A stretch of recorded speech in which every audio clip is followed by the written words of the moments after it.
পাচ্ছেন সবাই সফল হব, রাগারাগি নয়, উৎসাহ দাও, তুলনা করো না। সত্যিই তো তাই, শিশুদের মধ্যে তুলনা হয় না, শিশুদের একটা জগৎ রয়েছে। আর তাই নিয়েই কঙ্কাবতী সর্বজনীন দুর্গোৎসব কমিটির এবছরের থিম জগৎ বাড়ি। চলুন এরপর দেখে নেওয়া যাক প্রতিমা।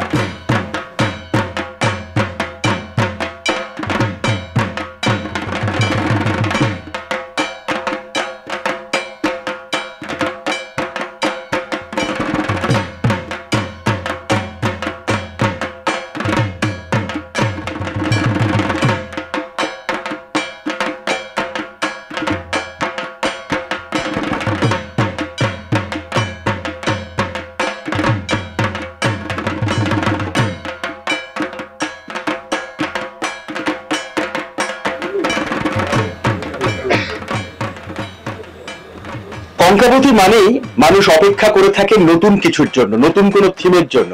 তা এবছরের আপনাদের চিন্তা ভাবনা জগৎ বাড়ি, এরকম চিন্তা ভাবনা কেন?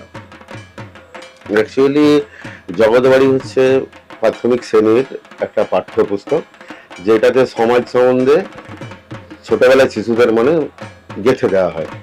আমাদের কমিটির উদ্দেশ্যটা এটাই, যারা পরিদর্শনে আসবে, যেসব দর্শনার্থী, তাদের মধ্যে বাচ্চারাও থাকবে, তারা তাদের পাঠ্য বইটা দেখে এখানে আনন্দ পাবে। বই খুলে পড়ার থেকে এখানে এসে ওরা পড়াটা আরো বেশি মজা পাবে। এবং আমরা দেখছিলাম যে ছোট ছোট খুঁড়ি, তার সঙ্গে খড়, এগুলো দিয়ে আপনারা মণ্ডপকে সাজিয়েছেন।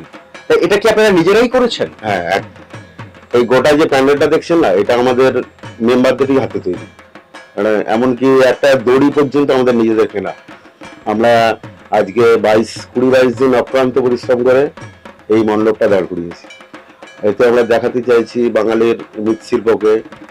আর এই যে খড় দেখতে পাচ্ছেন, খড় দিয়ে মানে মূর্তি তৈরি, মূর্তিটা মাটির হয়, মূর্তিটা খড়ের হয় না, সেজন্য আমরা খড়ের মূর্তিটা রাখিনি।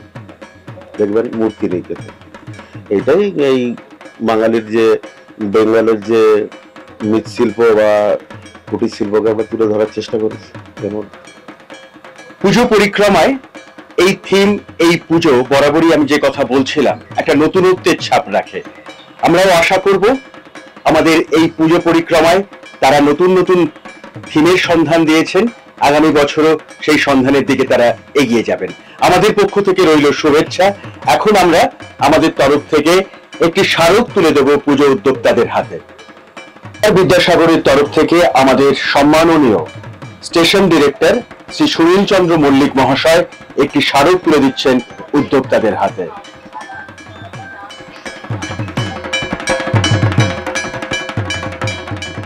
মাতৃশক্তি বেতার বিদ্যাসাগর শারদ সম্মান 2025-এ আমরা এখন রয়েছে পুজো পরিক্রমায়। আমরা ছিলাম কঙ্কাবতী সার্বজনীন দুর্গোৎসব কমিটির মণ্ডপে। চলুন এরপরে আমরা দেখে নিই আমাদের জন্য কোন পুজো প্রতীক্ষা করছে।